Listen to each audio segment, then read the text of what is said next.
This podcast is brought to you by EnergyX. Are you tired of paying huge rates to the big cloud providers? Are you worried about being booted off a cloud platform if your company doesn't meet their ever-shifting standards? Ready to step up your data security and disaster recovery game? Well, ladies and gentlemen, your new cloud is ready. Introducing xCloud, the scalable, resilient computing cloud that is also actually affordable. It's high-performance compute for half the cost. HPC for HTC. xCloud from Red Team is opening a beta program for new cloud computing customers, and that means you, my friend. The xCloud is powered by the XMDC immersion-cooled modular data center from EnergyX. I've seen this data center in operation, and it is a total game changer. So if you want more information about the beta launch, go to the URL in the description. Type in promo code BETA, B-E-T-A, for 50% off of your first instance. And so the URL is going to be digitalwildcatters.com/EnergyX.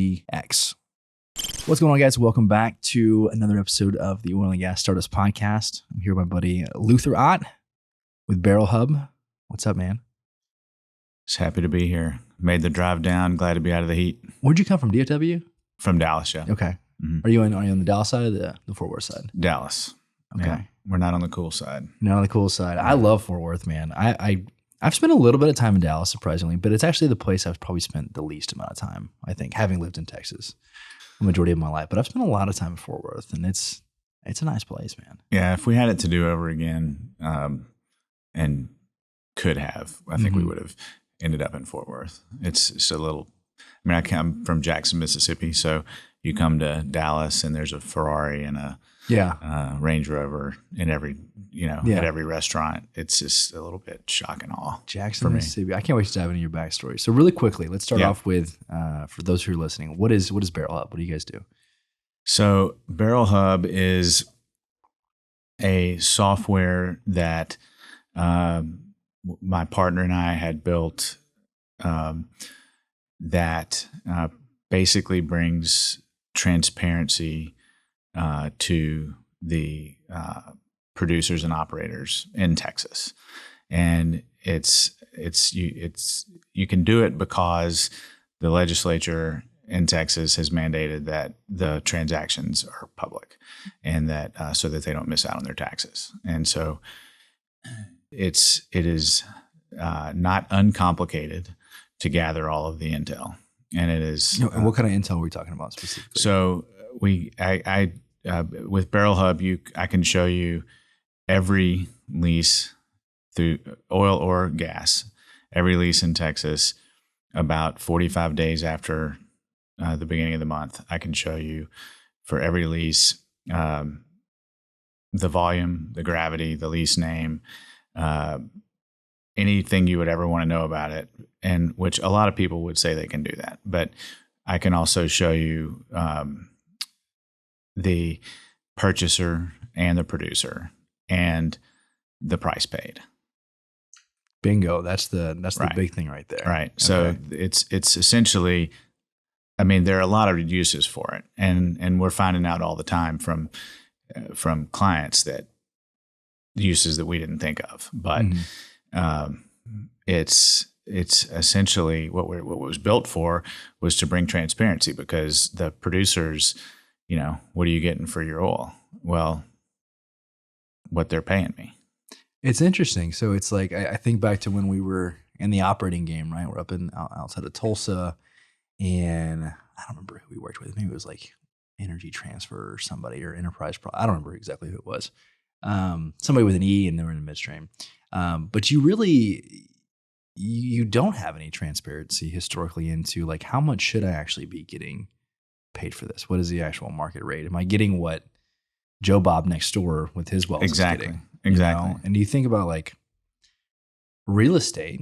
I don't go buy a house without running comps. I don't sell my house without like running comps and knowing exactly what the market rate is. Yet that same level of transparency is not really here in kind of upstream oil and gas. So I'm glad you brought that up, because the analog I usually bring up to explain to people is you would never buy a house without checking comps, but there's no system in place to check comps. Yeah. And I think that's, it's probably because the bigger dollars are in the sort of modern age have been spent on midstream companies and who benefits from the spread.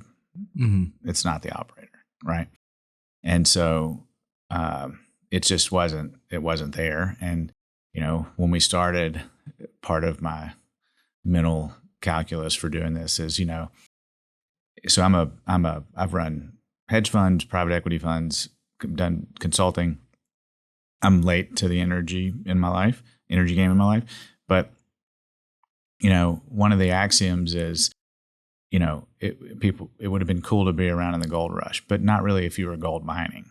What would have been cool is if you were selling picks and shovels, Mm-hmm. because that guy always made money. Always. And I looked as I got into, we have a consulting practice as well, where we represent about 130 operators and move maybe 5 million barrels a month on behalf in an agency basis. Mm-hmm. And I was watching this happen, and I just couldn't believe the spread, the delta between the high and the low in the county. I mean, it's generally around $10, which didn't make any sense for such a mature business. Yeah. So I It's a started huge looking spread. for this, and it wasn't there. And so I was like, picks and shovels. Nobody's done this, And when I think the very first iteration of an email I sent to try to get somebody's attention about it, I said, you spend years of your life and millions of dollars finding a piece of property, Mm-hmm. having the scientists tell you that there's the probabilities of there being oil down there, and then millions and millions of dollars digging the hole, setting it all up, and then you get it out of the ground. There's no more tools. You just take what You just the guy take the gave you. first offer that you get, right? Yeah, and you don't know. I mean, the best way without a tool like this, you're gonna be in a situation where the best thing you can do is you got to rely on what Joe Bob next door is getting paid, or what he told you he's getting paid. Mm-hmm. But you can't. I mean, how reliable is that? And then what's his gravity, and what are his transportation costs, and how good a negotiator is he? So this is it was built again for the operator to, at a reasonable price, which, by the way, they pass on through the LOE. It's not like it's coming out of your pocket, to be able to compare in the county. And I'll ask you, like in a middling sized county in Texas, Karnes County, what would you say? How many purchasers do you think there are? 6. Closer to 25. Wow. Active in Wow. the county. And in the biggest counties, there are even more. And so that's an example of you don't have the information. And there are plenty of examples I can show you where, it's informative to look. What we do when we formulate, it's hard to gather it all. Mm-hmm. And then you have to do all this calculation on the back end to get it to sort of speak to each other. And then the final sort of part of the cleaning process is to put it in a consumable fashion. And thank God I'm just smart enough to find people smarter than me to be able to do this, because I couldn't have done it. We sort everything in a county in the same month from highest to lowest, per barrel. And so it's really, the knee jerk thing to do is just to go to the top and like, oh my God, I can't believe I know that guy. He's right down the road. How in the hell is he getting that? Well, it's also informative to go to the bottom, which is what we found from the early clients. So the first 2 clients we got, the first guy is this, one of my favorite people, is this old guy down in San Antonio. I love him. And he did it, I think, just because we're buddies, and he didn't know what he was doing or what he was getting into. But about 2 weeks after he had it, I didn't even think he could turn on a computer. He calls me and says, "Hey, do you have a testimonials site on the website?" And I said, "I don't know. Do I need one?" And he goes, "You do, because I'll never be without this as long as you have it." And I said, "Why?" And he goes, "Because I just made $50,000 with one phone call." Wow. I said, "How'd you do that?" He said, Well, I didn't know that there was a better purchaser. He's big in this county. And he said, I didn't know there was another purchaser in the county. And after looking at it, I just called my guy who I was selling to and said, You need a price match or beat it. Yeah, because I don't care which guy I'm selling to. And so one phone call and he got away. And then the second guy called and maybe a month after having it and said, are y'all set up to like take an override or anything? I said, no, we haven't ever considered it. Why? And he said, because we have been poking around on the bottom of the county and we just picked up $5 by buying this guy's asset because he doesn't know that there's a $10 spread. Ooh, that's almost like an entirely we bought his production. Entirely new business model. Like you're not getting all the it's just juice from the squeeze. Go in and acquire. Use a tool like that. Get paid what you should get paid. Right. Wow. Exactly. And so, I'm sure there will be plenty of. Maybe we just shouldn't tell anybody about this, and just you and I just go out and just start a big EMP. Huh? That's a thought. It's been brought up before. Yeah. Oh man, I love when you reached out. I see so many people reach out and they have the different technologies and want to come on the podcast and talk about it and stuff. And this is one of the things that, as soon as you told me what you did, I was like, it was light bulb. It's obviously a problem. And I'm just so surprised that nobody had created anything like prior to this. It's just kind of like a known thing. But I think it's absolutely it's simple, yet I truly do think it's like game changing. For these companies. So let's talk about, obviously you got BarrelHub now, you grew up in Jackson, Mississippi, worked in hedge funds somewhere along the way. Give me a little bit of your story, give me a little backstory. So, grew up in Mississippi, went to a small school, played sports in college, and baseball specifically. And actually that's how I ended up with BarrelHub, because my roommate in college and my roommate for 4 years and the rotation in the pitching staff was a guy named Lee Vendig, and we've been best friends since we were 18. Mm-hmm. And he is from Dallas, and his dad was a big kind of historic Dallas oil and gas lawyer. And Lee went to law school and then ended up in the oil business. So we'll circle back to that. But he and I have never lost touch. I went to grad school at LSU because I didn't know what else to do. I was an idiot. And I was able to go to grad school and work with the baseball team, which I thought was cool to be able to stay around the game. I wasn't good enough to keep playing, but maybe I was good enough to be around it. And did that for a couple of years and lived in New Orleans, but commuted to Baton Rouge for that. After that, moved home and went into like a wealth management job with Solomon Smith Barney in Mississippi. Wonderful people, but I wasn't for me. I didn't want to sit and make cold calls and try to talk people into giving me their money. I was interested in how it worked. And so pretty short order, I ended up leaving to start a hedge fund. And this, middling student redneck from Mississippi ended up starting one of the first behavioral finance statistical arbitrage hedge funds in New York with, like I said, I've done this over and over where I'm not the smart guy, but I can identify the smart guy. So I found a partner who was a PhD in computational finance from Carnegie Mellon. And we built models that didn't look at the normal metrics, price to earnings and things like that. We just looked at how people were going to react to different stimuli in the market. And then we bet on the stimuli or on the reaction to the stimuli. What year was that? I got it probably 2003. Okay.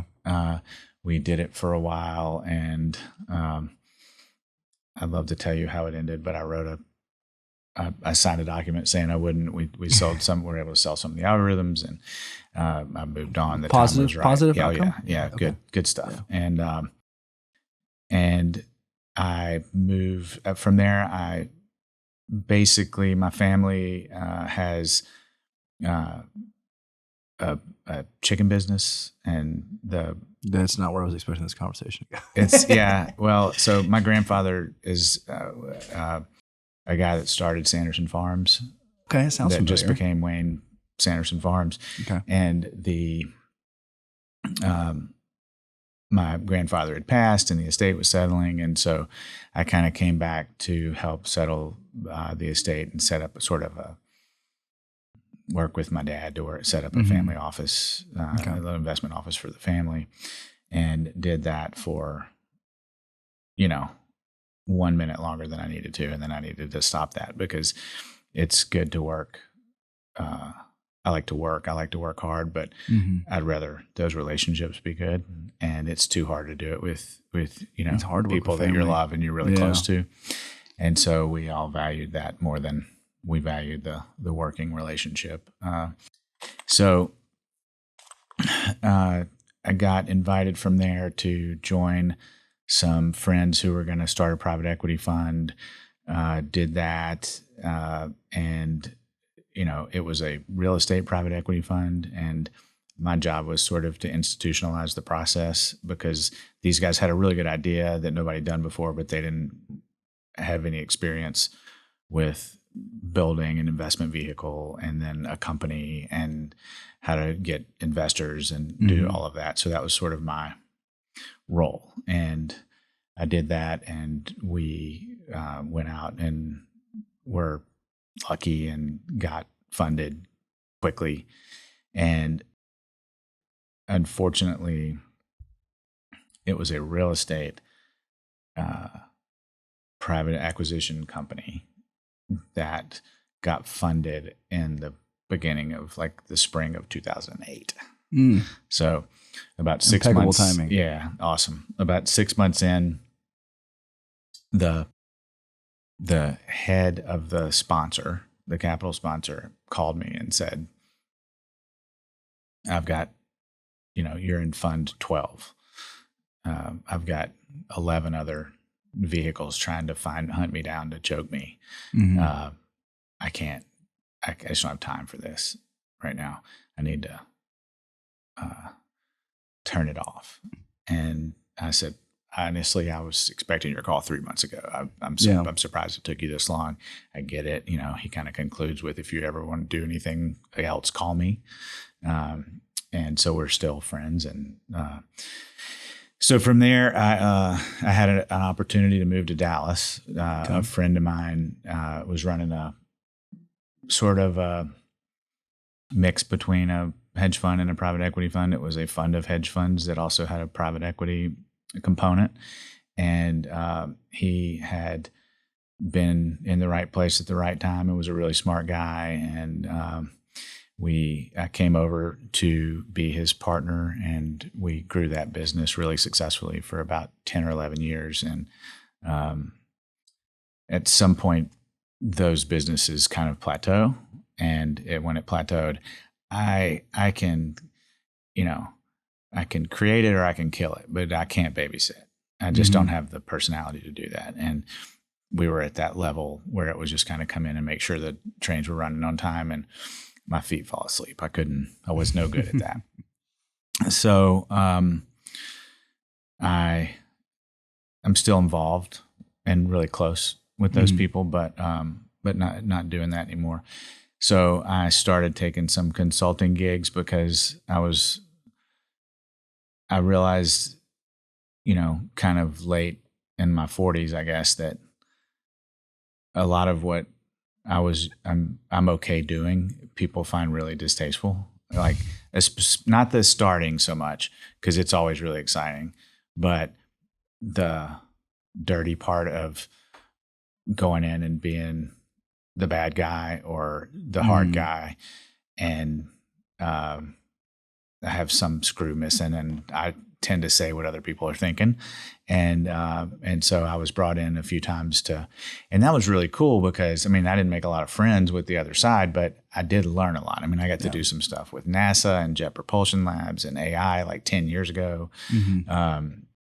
And, again, startling, this redneck from Mississippi is in the Jet Propulsion's lab is kind of the arbiter of which way they're going to go with something. The world is comical like that. And then from there, I kind of morphed into, I'm on a few boards, I own stakes in a few companies with a couple of different friends. And then, so I've got 4 kids, and my third daughter went off to college, and my son is in boarding school. So about a year ago, we look up and it's just the 2 of us. And I mean, my wife is the best thing, but she doesn't want me in the house all day, and certainly not sitting there just trading on my own and going to board meetings sometimes. So I was having lunch actually playing golf with Lee, and he's like, come sit with me. And he's involved in this. He has his consulting practice where he represents the operators, and then, which he'd been doing for like 15 years, and those guys love him. And then what's the consulting firm called? It's called LDV, Oil and Gas Consulting in Dallas. Okay. And then he was also a part of a green hydrogen company. Okay. He was one of the founders of. And so I go and start officing with them, not thinking anything's going to happen, but just the way my brain works, I'm hearing and I'm seeing, and I can't do the things that they're doing, but I can see where they're messing up, where they're not doing things, or oops, didn't you mean to grab that on your way out? And so we eventually I start trying to fix a few things for Lee, which turns into now I'm a partner in LDV, and then mostly kind of on business optimization stuff, right? Mm-hmm. I can't do what he does. It'd take me forever to catch up. But and then I'm now on the board of the hydrogen company as well. Yeah. But in the process of getting involved in LDV, I noticed that he's doing a lot of this stuff sort of longhand, and that's why he has an advantage as a consultant. And the more I saw it, I was like, why hasn't someone done this? And he said, well, it's really time consuming just for his clients. Mm-hmm. And so, I'm just dumb enough to realize that, but I can stick to it. I can't program, to build the thing that we've built, mm-hmm. but I can stick to it, kind of go back to the hedge fund with the stat arb stuff. I'm not supposed to be able to understand that, but I'm stubborn. And so I like to grind on things.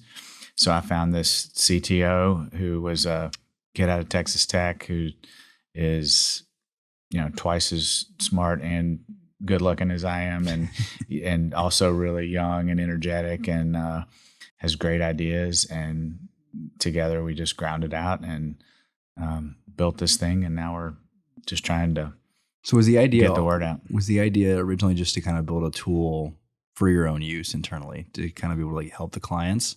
Or was it always like, no, I think we commercialize this? Well, Lee might give you a different answer, but my idea was that I just couldn't believe that it didn't exist. Yeah. And it was worth spending some time and money trying to figure out if it's doable. Mm-hmm. And it's daunting. I mean, I was telling you earlier, I had to write this down so I would remember, but on any given month, there's, we have 60,000, we have details on 60,000. So it's June 20th. Yep. I've got data on 60,000 leases already for May. And there are 13,200,000 cells of data that are calculated to Mm-hmm. It's just when you see the output in the consumable way. Yep. There's like 15 million calculations, give or take, that have to happen every month behind the scenes for you to be able to see that.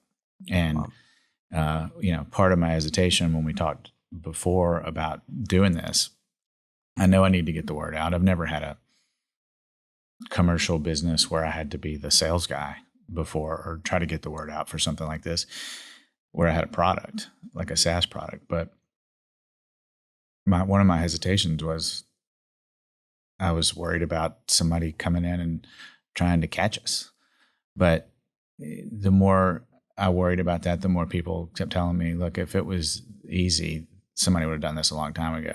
Mm-hmm. And they can try and catch us, but we're ahead. And I think luckily for you, I think it sells itself. As soon as you described it to me, I said, oh, yeah,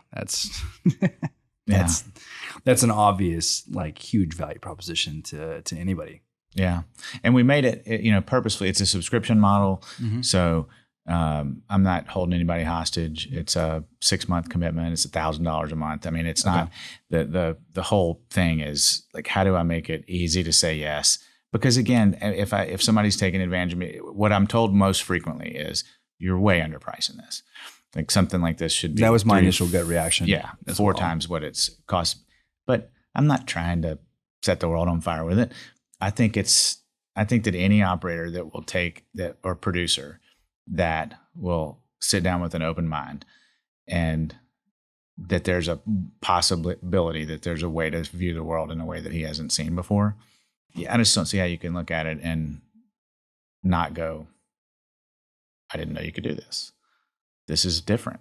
I want all the information. Have you given more thought to the override kind of conversation? Because I could see, I mean, $1,000 a month. I mean, I feel like that's like super cheap, right, for the value that you're providing to these clients. But yeah, I mean, you could build up a nice little, portfolio of overrides if, particularly you're just capturing the upside that you're providing with the tool. Well, look, if people want to approach me, I'm open for business. But I don't know how. I don't know enough being new to the oil and gas game to really. I'm fairly familiar with negotiating deals, but I would be, outmatched on the way in this because I just don't know what I don't know.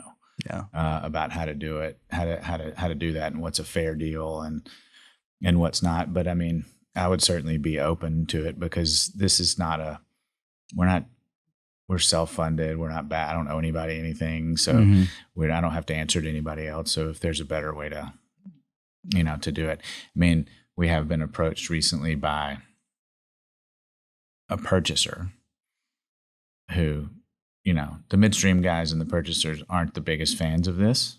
Did they threaten to take out your kneecaps? Well, it's coming. I mean, the very first guy we ever told about wake this up with a horse head in your bed was one of our first clients, and he said we were down at NAPE, and he said we were at dinner, and I just opened my computer and showed him what it was, and he said, "Well, I hope the dog can sleep inside."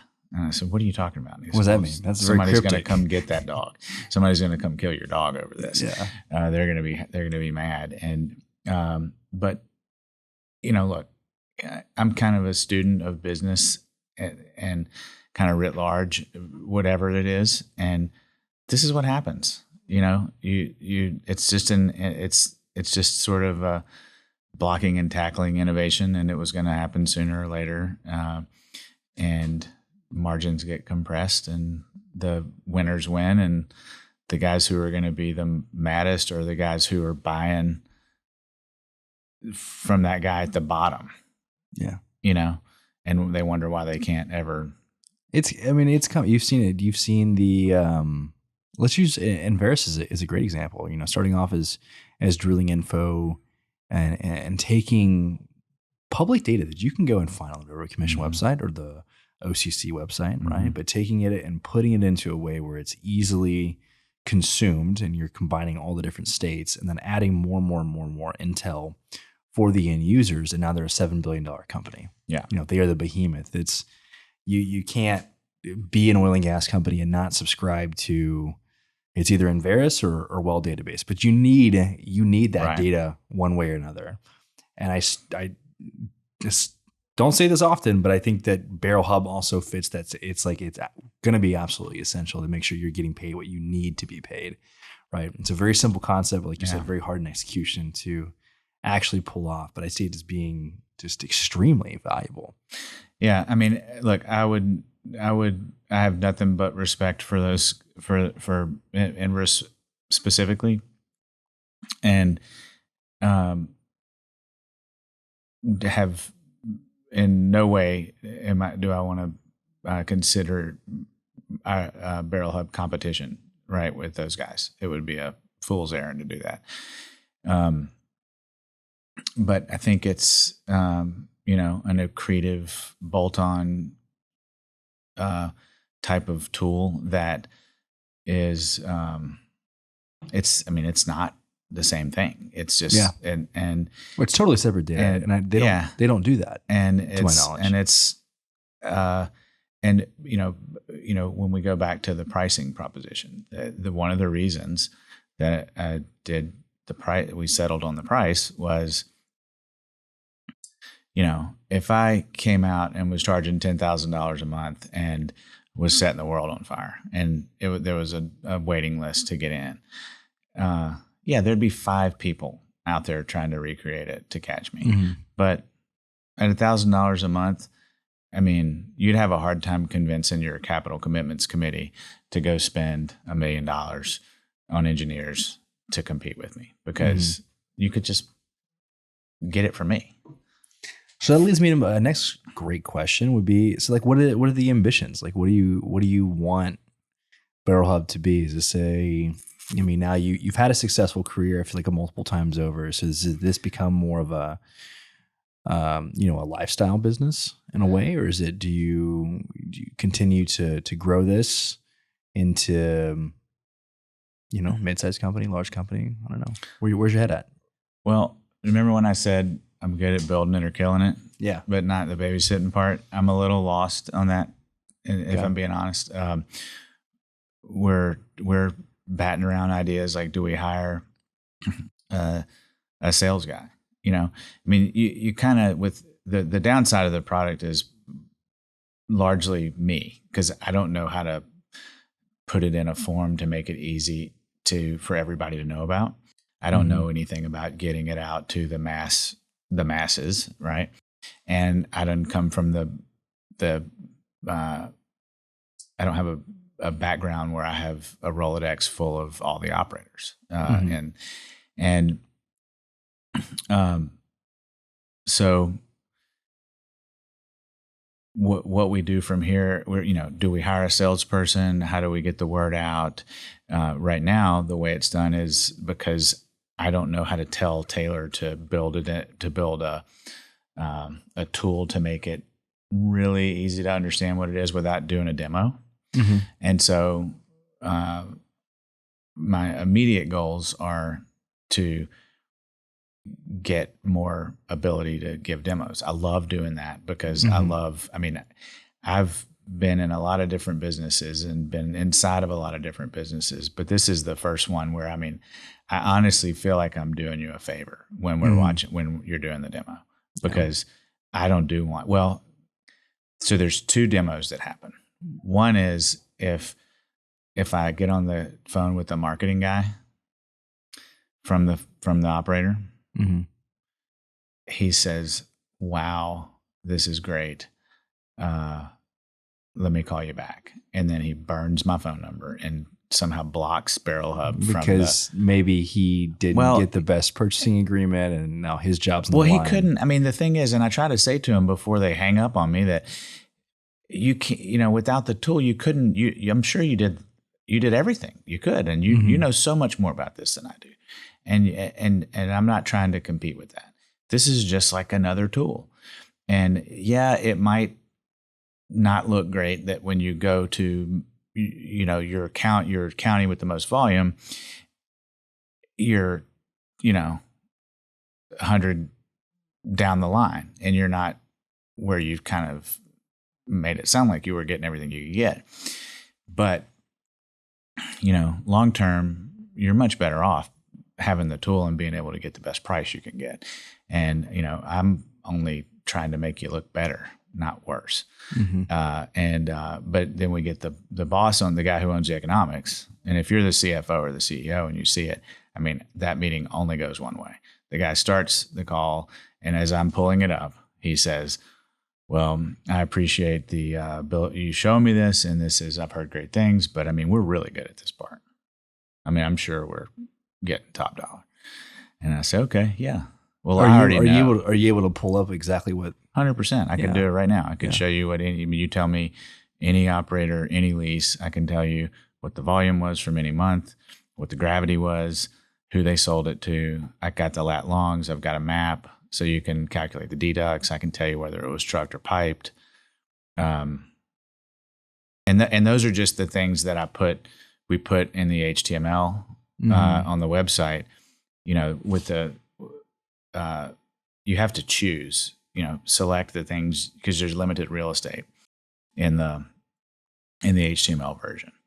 So another thing that we've done is people are, especially old schoolers, are used to just working all this through Excel.